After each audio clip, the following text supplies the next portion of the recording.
Invocando a proteção de Deus e em nome do povo paraense, iniciamos nossos trabalhos. Começando pelo pequeno expediente. Está escrito no pequeno expediente do deputado Carlos Bordalo.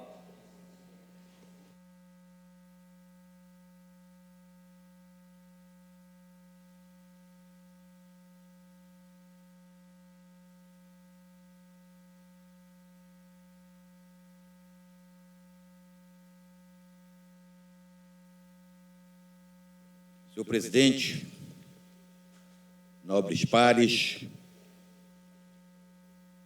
senhor presidente, essa semana que passou foi muito significativa para um tema que ganha cada vez mais relevância e importância na discussão e no debate sobre o desenvolvimento social. Belém sediou o 9º Congresso da Associação Brasileira em Saúde Mental, ABRASB, Congresso Nacional, reunindo mais de 1.600 pessoas, vindos do país inteiro. E nós tivemos a honra de sediar aqui a primeira atividade parlamentar do Congresso Nacional de Saúde Mental. Eu e a minha querida deputada Andréa Charão conduzimos uma sessão histórica aqui na Alepa, contando com a direção da ABRASB aqui, contando com representantes dos parlamentos do Espírito Santo, do Rio de Janeiro, de São Paulo e nós aqui do Pará.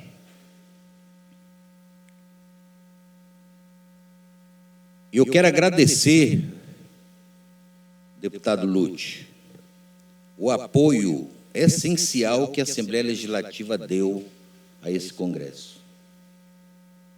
A Alepa transmitiu ao vivo todas as atividades do Congresso. Quero agradecer a Alda Dantas, a toda a nossa equipe da comunicação, que esteve no Hotel Sagres desde sexta-feira, cobrindo, documentando, prestando esse serviço extremamente qualificado de comunicação e de documentação histórica. Então, o nosso agradecimento é enorme, a ABRASB Nacional está muito agradecida, a Assembleia Legislativa, e, no encerramento, houveram depoimentos dizendo que foi a primeira vez que a ABRASB se sentiu abraçada no país por um parlamento. Claro que sempre teve a presença de um colega deputado ou de uma companheira deputada, mas eles sentiram que quem estava lá era o Poder Legislativo. O nosso estande, montado pela Assembleia Legislativa, através da Comissão de Direitos Humanos, recebeu centenas de visitas, querendo saber os nossos trabalhos. Então, foi algo extraordinário. E nosso agradecimento também à Associação Brasileira em Saúde Mental de ter tido a coragem de vir fazer este congresso aqui. Não é fácil fazer um congresso desse na Amazônia. Não é fácil. As passagens são mais caras. E é um congresso quase todo bancado pelas inscrições que são feitas. É pago a inscrição. E não estava barato, era algo em torno de R$400 a inscrição. E eles, evidentemente, abriram vagas livres para convidados. E a mensagem que fica é que o tema da saúde mental precisa ser tratado como um tema transversal e estrutural e não mais como manifestações tópicas individuais que também existem. E cada vez mais o cuidado comunitário. evitar ao máximo o internamento. Manicômio nunca mais no país. Esta é a grande mensagem que fica do Congresso, nono Congresso da Abrasme, realizado no estado do Pará. Muito obrigado ao presidente Chicão, a toda a Assembleia Legislativa por ter dado o apoio estrutural para a realização desse importante congresso em território paraense. Muito obrigado, senhor presidente. Obrigado, deputado Carlos Bordalo. Não há mais orador inscrito no pequeno expediente. Passamos para o horário de liderança. Está escrito no horário de liderança o deputado Carlos Bordalo, que cede ao deputado Dirceu. E aí, Toninho? Tudo bom, meu irmão?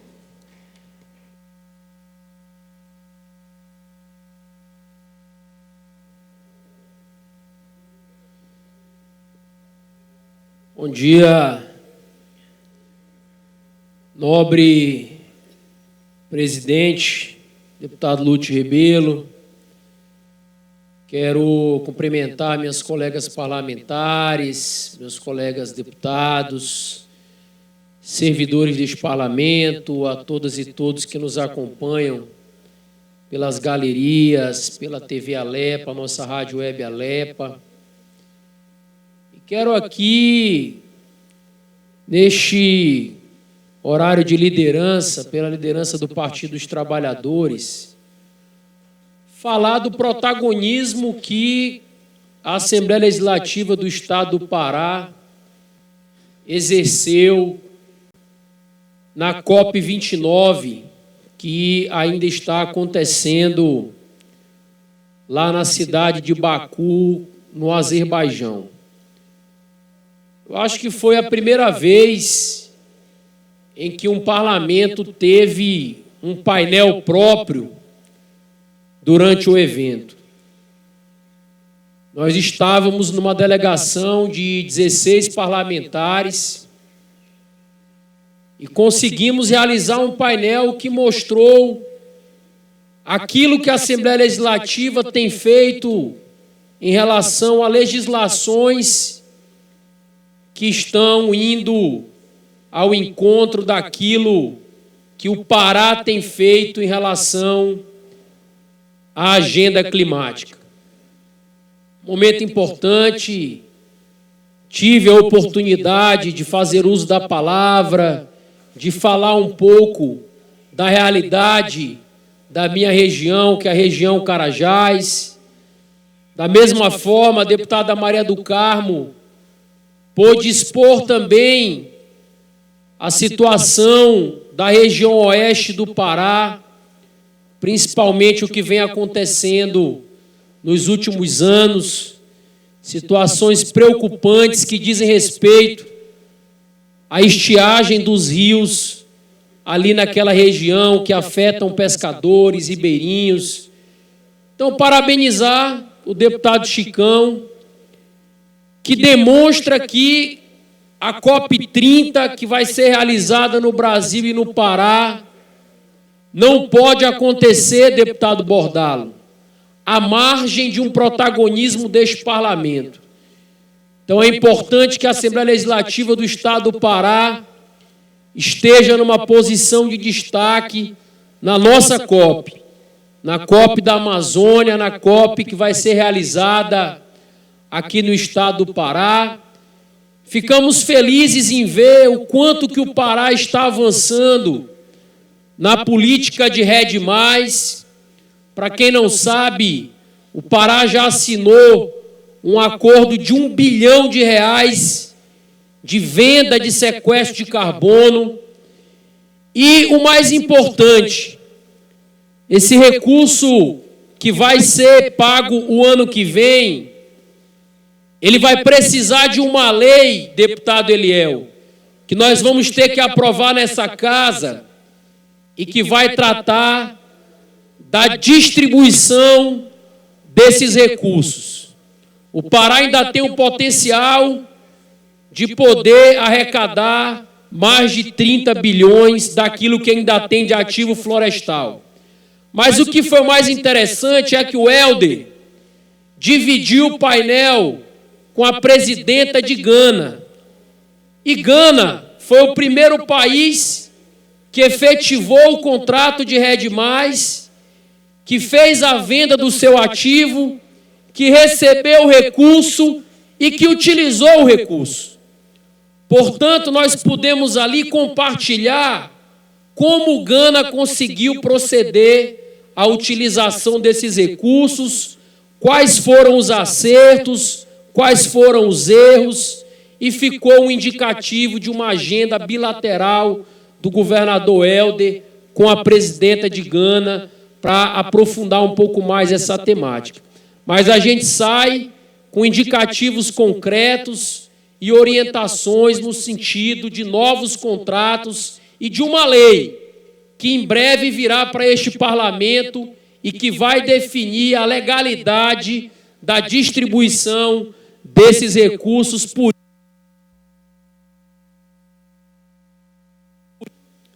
Por isso eu reitero aqui a importância da participação do Parlamento Estadual. Para finalizar, eu quero parabenizar o governo federal, parabenizar também o presidente Lula pela realização do G20.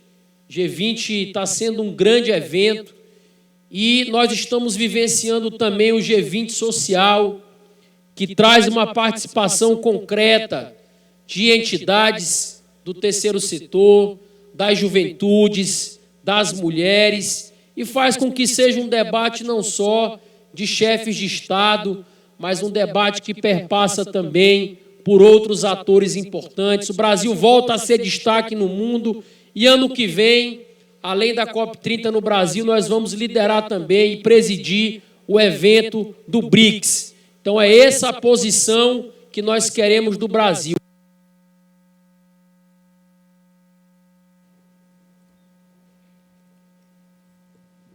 Obrigado, deputado Disseu. Não havendo mais orador inscrito no horário de liderança, passamos para o grande expediente. Está escrito no horário de grande expediente o deputado Gustavo Cefé. Ausente. Está escrito no grande expediente deputado Josué Paiva. Ausente. Está escrito no grande expediente deputado Carlos Bordalo.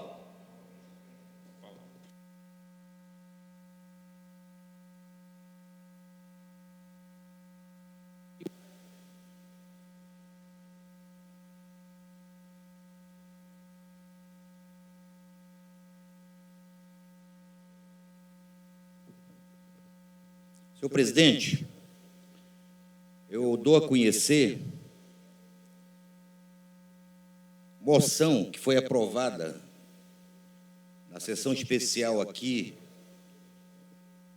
no João Batista, na quinta-feira pela manhã, abrindo os trabalhos do Congresso Nacional de Saúde Mental. Solicita seja encaminhada ao presidente da Câmara dos Deputados, ao presidente do Senado e aos líderes de bancada na Câmara Federal a manifestação quanto ao total apoio e aprovação da proposta de emenda constitucional à PEC 221 de 19, que visa reduzir de 44 para 36 horas a jornada semanal do trabalhador brasileiro.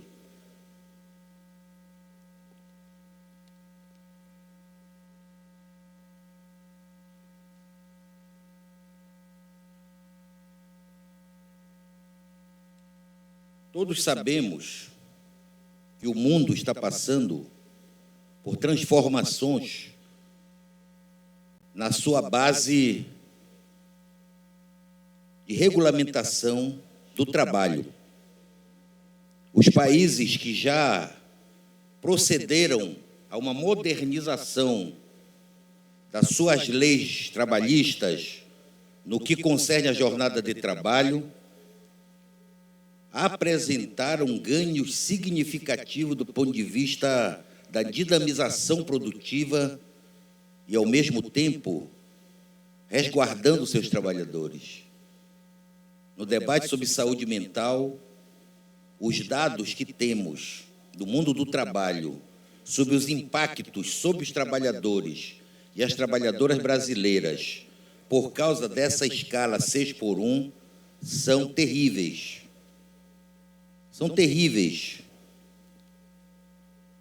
Porque o trabalhador brasileiro tem que trabalhar 6 dias na semana e tem apenas um dia em que ele pode se dedicar à família, ter um lazer, cuidar dos seus problemas, se resguardar, descansar, para voltar tudo de novo. Um dia é insuficiente para esse trabalhador. Então, a proposta da PEC reduz de 44 horas semanais para 36. Mas há uma escala móvel. O PT, desde a sua origem, defende uma jornada de trabalho de 40 horas. Talvez a economia brasileira tenha que se adaptar a um processo, né, cumulativo. Diminuir jornada de trabalho é saúde. Diminuir jornada de trabalho é mais eficiência, é mais produtividade e é trabalhador e trabalhadora brasileira mais saudáveis com suas famílias. Tem o elemento da família. Deputada Andréia, um trabalhador que tem que sair de casa todos os dias, de segunda a sábado, 5 da manhã, para pegar transporte, para chegar no trabalho, voltar, chegar em casa, tem trabalhador que chega em casa por volta de 10 da noite, se alimentar, dormir, quer dizer, esse trabalhador não convive com sua família. A bandeira da família devia ser valorizada agora. Por isso que a questão de aprovar a PEC 221 é fundamentalmente uma medida civilizatória que cuida da saúde do trabalhador brasileiro, que cuida da família do trabalhador brasileiro. Por isso que o Congresso da Abrasme se posiciona a favor dessa mudança pela saúde mental dos trabalhadores brasileiros. E por entender que a questão do trabalho está diretamente ligada à saúde mental dos trabalhadores e trabalhadoras brasileiras. A jornada de trabalho 6x1 tem gerado um impacto profundo no bem-estar da classe trabalhadora, afetando diretamente sua saúde mental e comprometendo o equilíbrio entre vida profissional e pessoal.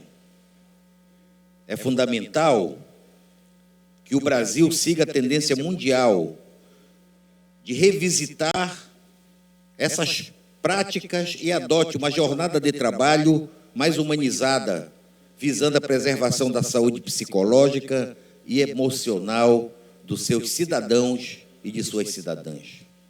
É urgente que a sociedade brasileira reavalie essa prática que, ao impedir que a classe trabalhadora tenha uma vida digna além do trabalho, também restringe o acesso a direitos essenciais como saúde, lazer e convivência social.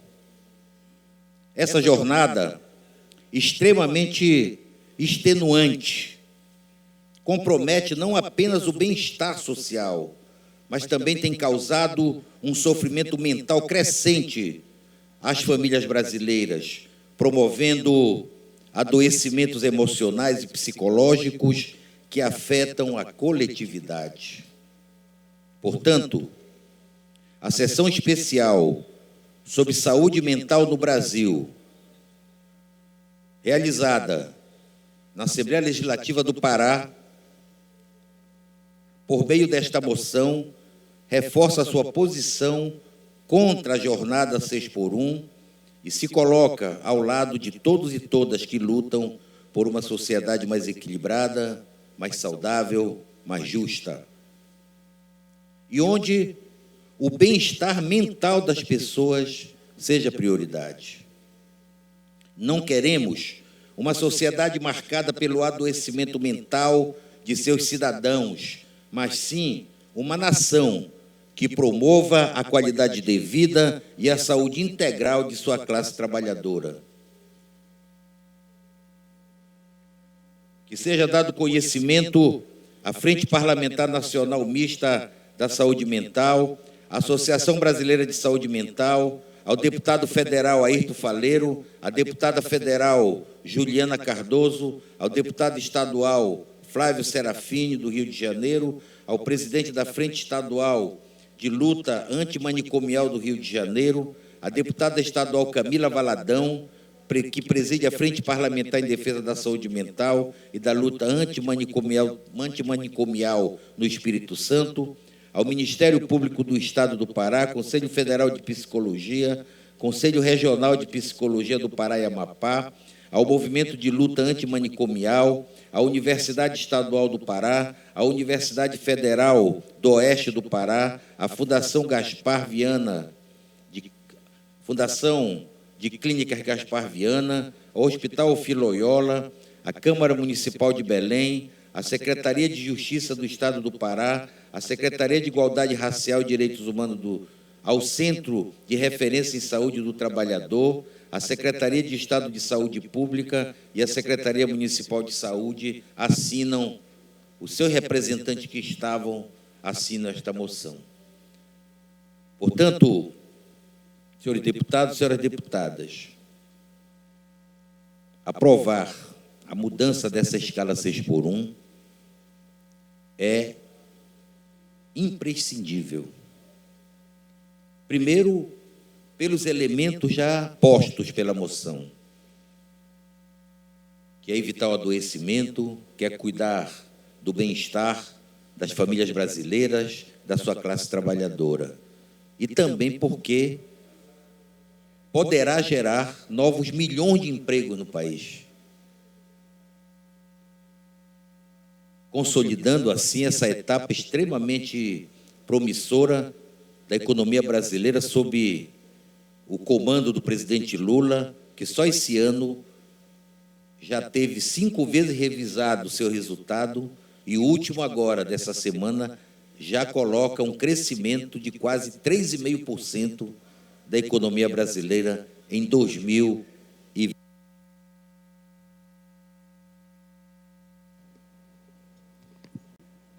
Obrigado, deputado Carlos Bordalo. Continuando no grande expediente, está escrito o deputado Martinho Carmona. Deputado Martinho Carmona ausente. Está escrito o deputado Avilto Souza. Deputado Avilto Souza ausente. Está escrita a deputada Maria do Carmo. Deputada Maria do Carmo ausente. Está escrito o deputado Eliel Faustino.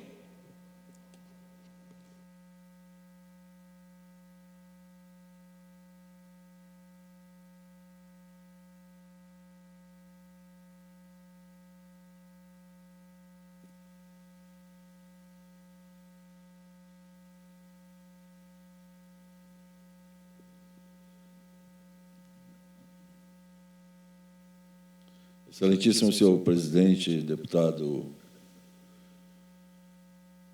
Lute Rebelo, deputado Tonheiro, deputados aqui presentes, deputada Andréa Charão, meu cordial bom dia. Estamos num ano importante, nós tivemos uma boa parte da delegação aqui do Parlamento Estadual, se fazendo presente no Azerbaijão, representando aqui o Estado. Infelizmente, nós não tivemos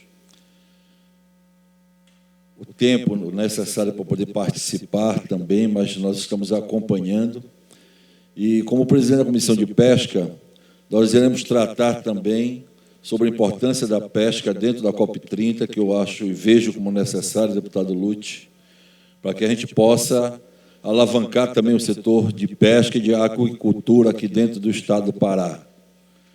Mas nós temos assistido, muitas vezes, se debater, se discutir sobre questões de endividamento, e eu estava vendo uma reportagem de um canal que, inclusive, tem lá no Instagram, do Trouxe Capital, que coloca os Estados Unidos como um dos maiores países endividados no mundo e que tem uma economia forte, deputado Eric. Até 2020, os Estados Unidos teria 12 trilhões de dólares de dívida. Hoje, essa dívida de 2020 a 2024, ela já subiu para 24 e agora já está em 36 trilhões de dólares. E eu vejo, às vezes, a discussão aqui dentro do Estado sobre a questão de endividamento do Estado do Pará. O Estado do Pará ele tem feito maciços investimentos, o governador Helder, sobretudo na educação. Está aí o resultado da educação dentro do Estado, no contexto nacional. Tem feito pesado investimento dentro da área de infraestrutura, especialmente para o nosso interior do Estado do Pará, beneficiando o Estado. E quando se faz comparação entre números, você vê um município como Ananindeua, aqui na região metropolitana, em que investimentos que foram feitos estão muito abaixo da necessidade da população, e nós temos um município que deve quase R$1 bilhão aqui dentro do Estado do Pará. Portanto, aquilo que nós aprovamos de empréstimos aqui dentro do Estado, aqui dentro do Parlamento, se eu fiz com responsabilidade, por saber que aplicações são de recursos para poder beneficiar a nossa sociedade. Especialmente agora, durante a COP30, alguns estavam a criticar a COP30, não acreditavam na COP30. Eu sempre acreditei e sempre disse o seguinte: o Pará não pode perder a oportunidade, como perdeu em 2014, quando nós tivemos uma Copa do Mundo no Brasil, e o Pará não conseguiu se credenciar para receber investimento. E o que nós vimos foi o futebol crescer nesses outros estados, havia investimentos maciços, e essas capitais que receberam a Copa do Mundo terem investimento na infraestrutura. Então, um dos grandes legados que já fica da COP30, antes de ela acontecer, foi possibilitar que nós tivéssemos uma infraestrutura dentro da região metropolitana de Belém, beneficiando o transporte, beneficiando a mobilidade urbana, beneficiando serviços de drenagem, macrodrenagem que não foram realizados e que o atual prefeito de Belém estava com recursos pífios. Se não houvesse a COP30 aqui em Belém, nós não tínhamos esse volume de obras que nós estamos tendo aqui dentro do Estado do Pará, sobretudo na região metropolitana, deputado Eric. Foram graças a esses investimentos que hoje nós temos serviços de macrodrenagem acontecendo em diversos canais dentro de Belém.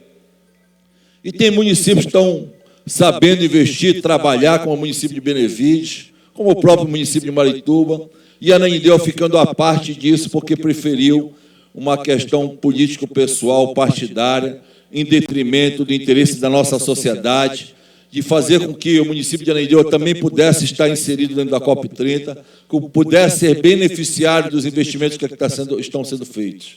Hoje, as grandes obras de infraestrutura que estão acontecendo em Ananindeua se deve graças ao trabalho que o governador Helder está fazendo, sobretudo, quando você traz recursos da COP30 e investe nessa região de Belém, naturalmente que sobra o recurso do Estado para fazer investimento em outras áreas do interior do Estado, em outros municípios, como os viadutos que estão sendo feitos dentro de Ananindeua, como a ponte que foi assinada a ordem de serviço para poder fazer a ponte ligando ali o Conjunto Maguari ao final do 40 horas, dentro de Ananindeua.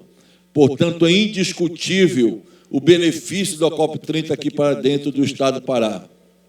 E creio que o bom senso mande que realmente aqueles que se importam com o meio ambiente, o que não se importa com o meio ambiente, mas que se importam com seus países, como assim são os americanos, eles possam ter a consciência e a noção de que, sem financiar a manutenção da biodiversidade, sem financiar o desenvolvimento sustentável, não há como nós termos uma qualidade de vida, um conforto térmico, um conforto em relação às intempéries que nós temos climáticas e que hoje mesmo, agora há pouco tempo, os Estados Unidos foi vítima dentro do estado da Flórida.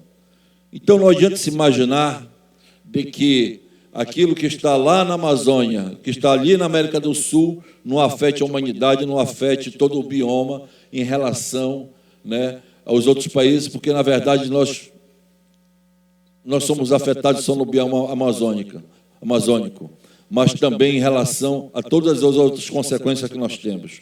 Nós vimos mesmo lá no Rio Grande do Sul o que aconteceu com o volume de águas que nós tivemos e em função de obras que não foram realizadas também no Lago Guaíba.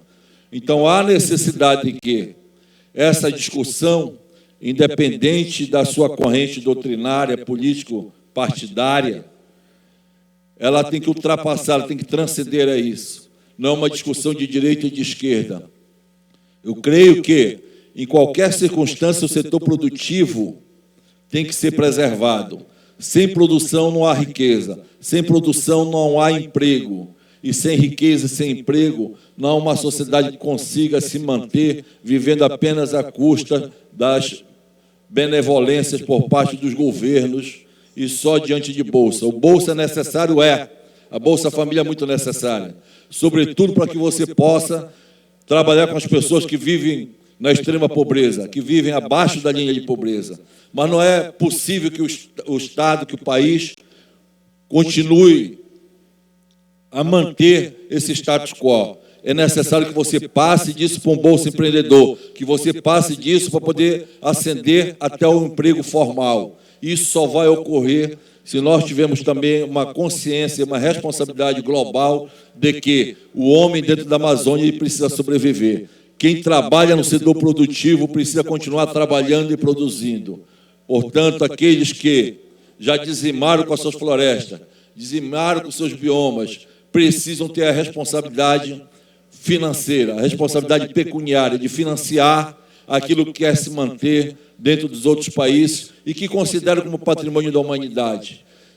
A floresta, a fauna, a flora são patrimônio da humanidade, mas os cidadãos e as cidadãs que aqui moram, na Amazônia, aqui no norte do país, em nosso estado, precisam sobreviver também, precisam se alimentar, precisam ter condições de produzir, precisam ter condições para que seus filhos possam ter oportunidades no mercado de trabalho, para que sejam oportunizados outras vagas, outras aberturas de empresa, de setor produtivo, para poder beneficiar a nossa sociedade. Então, fico aqui, mais uma vez, a parabenizar o olhar visionário que o governador Helder teve ao lutar pela COP30 aqui dentro do estado do Pará, sobretudo em Belém.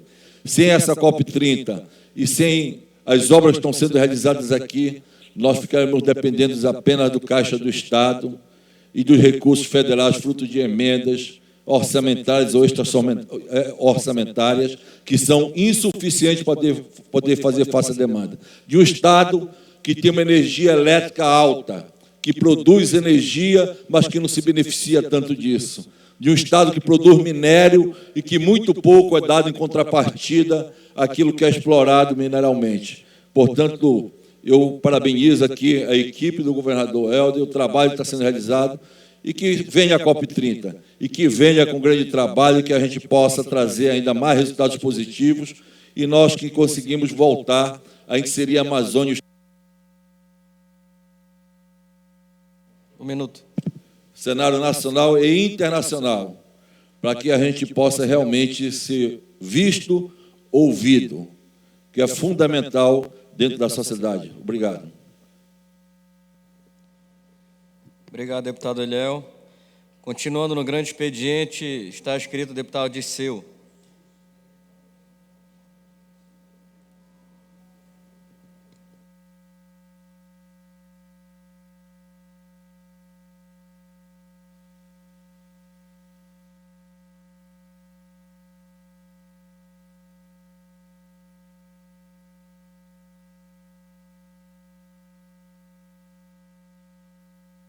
Oi, bom dia novamente.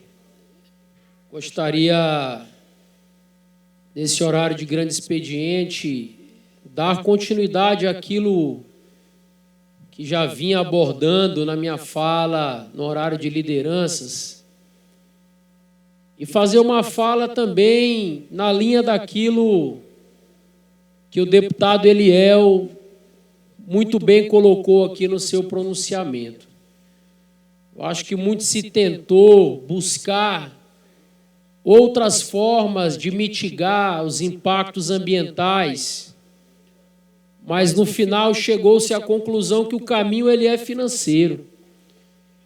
E ele é um caminho financeiro tanto para ajudar o poder público quando se trata de áreas de reserva, de áreas de unidade de conservação, e que aí envolve, naturalmente, um debate com os povos que vivem nessas localidades.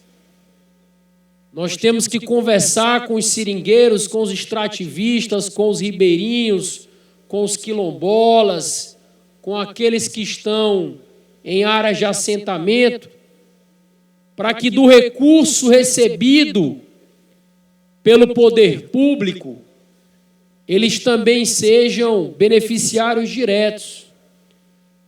Mas uma coisa muito bem colocada pelo governador no evento, deputado Lute, é que aquele produtor, aquele fazendeiro, que respeita a sua área de reserva legal, que é exigida pelo Código Florestal, se ele tem um ativo a mais e ele entende que ao invés de desmatar aquilo que ele ainda pode desmatar, é melhor ele ajudar a manter as metas climáticas e ganhar dinheiro com isso, que ele também possa fazer.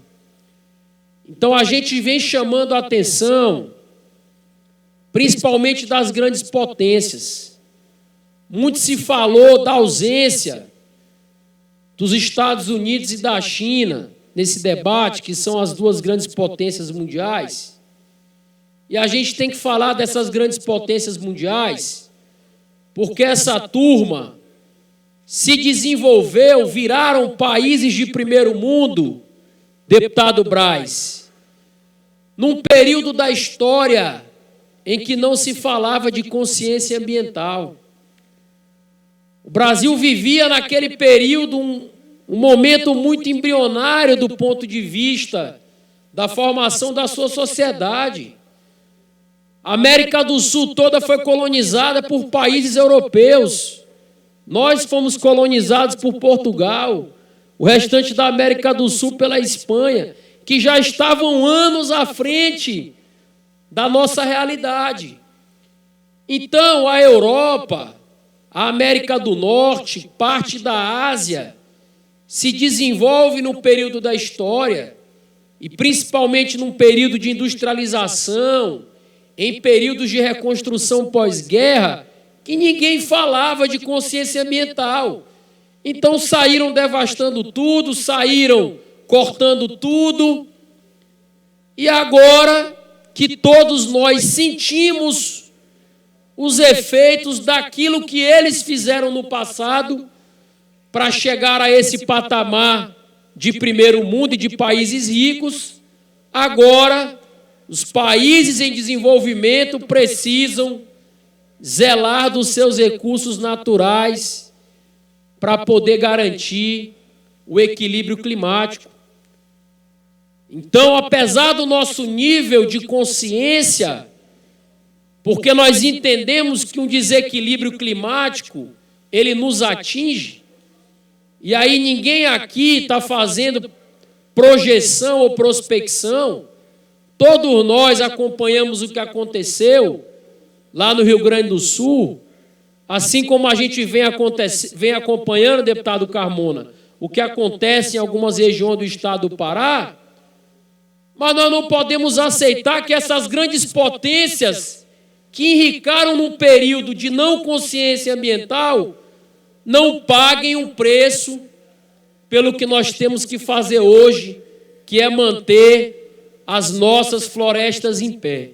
Por isso esse debate de RED+, se faz muito importante.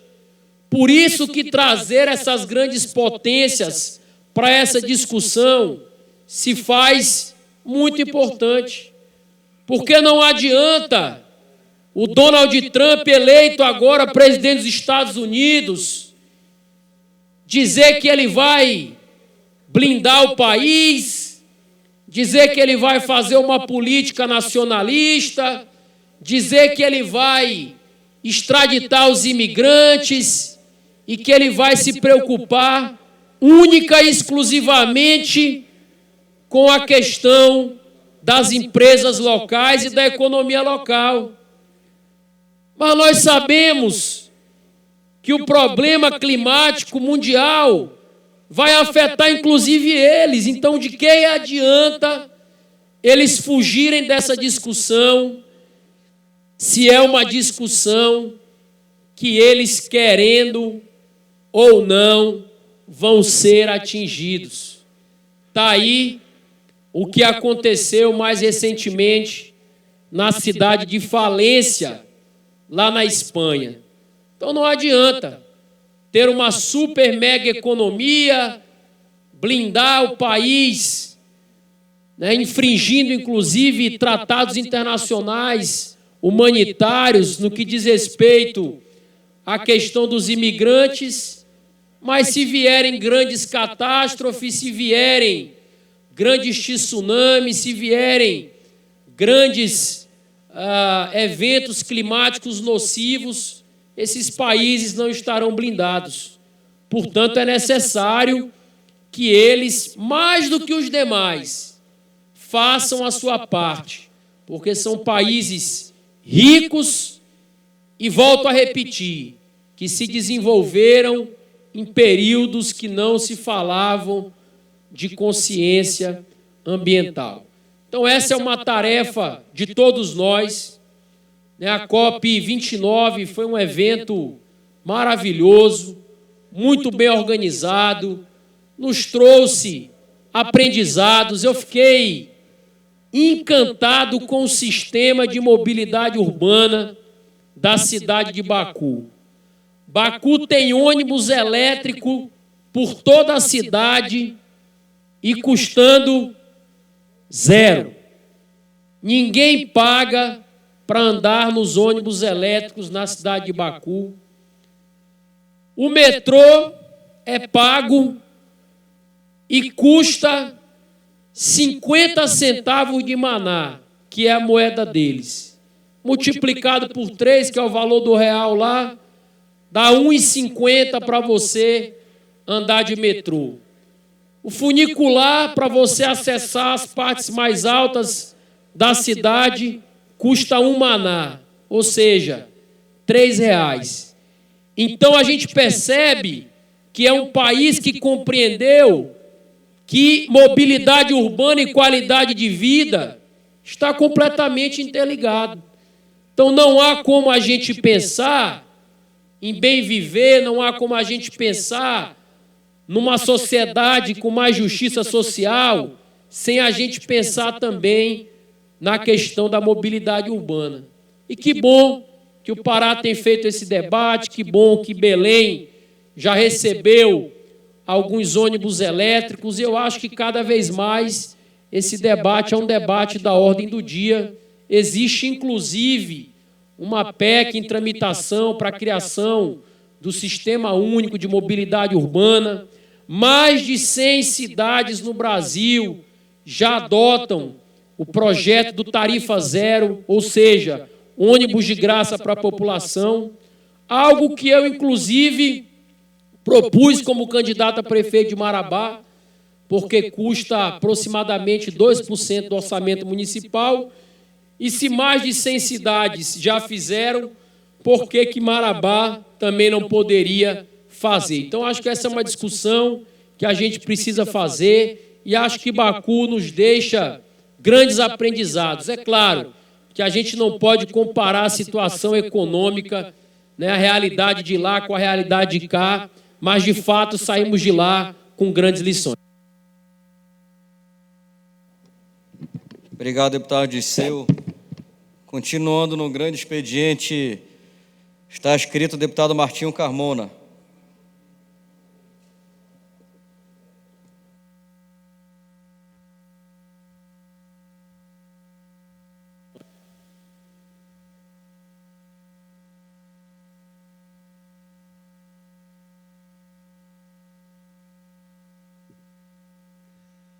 Senhor presidente, senhores deputados, senhoras deputadas,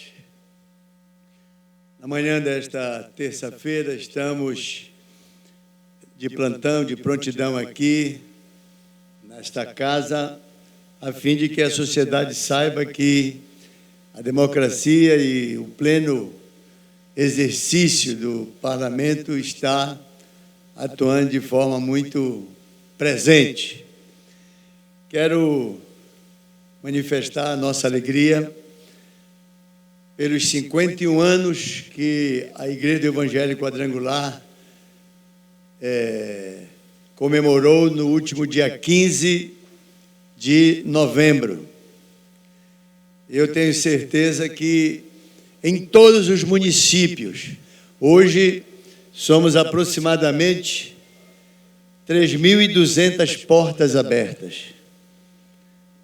E não é fácil você, num ministério com 3.200 portas abertas, só em Belém chegamos perto da casa das 700, com templos de 8.000 membros até de 20 membros, uma variedade muito grande, e tudo com recurso do próprio povo. São os dízimos e as ofertas que não só mantêm, como também ampliam as nossas atividades evangélicas. Uma igreja simples, composta de homens e mulheres simples, mas que tem um compromisso muito forte e definido com Deus para cumprir a obra, cumprir a missão. Não somos dignos, mas temos a confiança de que Deus é aquele que está indo na nossa frente.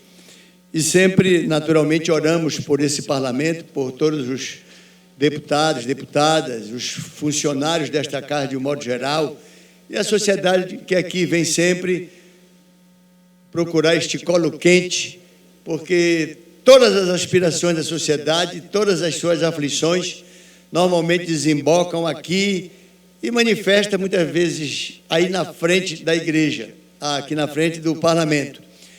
E por isso essa casa é um plantão permanente. Como disse o deputado Dirceu, tivemos uma boa representação de deputados agora em Baku, na COP29, e isso é uma coisa muito importante, mostra a sintonia que esta casa está com a próxima COP30, que será realizada especialmente aqui em Belém, no Pará, no Brasil, e, naturalmente, eles foram prestigiar, assim como outros componentes de outros poderes, e se fazia muito necessário a gente prestigiar aquilo que queremos também que, quando aqui ocorra, sejamos prestigiados. Desta forma, manifesto aqui, inclusive tem uma lei de nossa autoria que estabelece o dia 15 de novembro como o Dia da Igreja do Evangelho Quadrangular, que é uma instituição que tem o reconhecimento de que é indispensável para o funcionamento da sociedade, através de um projeto de nossa autoria que a torna uma atividade essencial. Só temos 49 entidades essenciais no estado do Pará. Dentre elas está as forças militares, a Polícia Militar, a Polícia Civil, os hospitais, o supermercado, posto de gasolina, os poderes instituídos e constituídos e outras atividades, outras instituições, e a 40ª não foi a Igreja do Evangelho Quadrangular, foi a igreja de um modo geral. As igrejas hoje são reconhecidas como uma atividade essencial. Em qualquer situação de emergência, ela estará enquadrada como estão as outras entidades que também são indispensáveis para o funcionamento da sociedade. Então, são muitos os serviços que cada membro componente da Igreja do Evangelho Quadrangular se esforça, se empenha para prestar a todo o estado do Pará. Naturalmente, temos a nossa vinculação à Igreja do Evangelho Quadrangular, mas a prestação de serviço é totalmente abrangente e Jesus ele veio para todos. E ele não faz discriminação de pessoas, mas propõe um novo tipo de comportamento para com as pessoas. Nós estamos observando que o Brasil está sediando, não é, o fórum muito importante, sobretudo na área econômica, esse fórum onde as 20 maiores potências estão reunidos lá no Rio de Janeiro, estão avaliando, e como eu ouvi muitos comentários, na verdade é um fórum sem poder deliberativo, impositivo, apenas são gestos e manifestações. Eu acho que o presidente Lula perdeu uma grande oportunidade quando se ateve a querer justificar vários fracassos do seu governo na gestão anterior. O que todos se perguntavam, o que é que tem a ver este fórum mundial com essa questão interna? Ele poderia exatamente fazer como concluiu fazendo, levantando uma bandeira que era uma bandeira que tem muito a ver com a sua história, que é o combate à fome. Isso nós aplaudimos. E isso deveria ser a força maior, já que ele não falou nada sobre meio ambiente, e não sei se ali caberia, assim como todos passaram apenas um leve comentário sobre as guerras, disse bem o presidente. Fora esse comentário que eu achei completamente inapropriado de uma questão interna, ele falou muito bem que está se gastando muito mais com armamento bélico do que com a própria tentativa de excluir a fome do planeta. Existem muitos bolsões de fome no mundo inteiro. Eu acho que essa, sim, deveria ser, como na verdade foi a tônica, mas deixou um ranço desnecessário e por isso faço questão do registro e do comentário.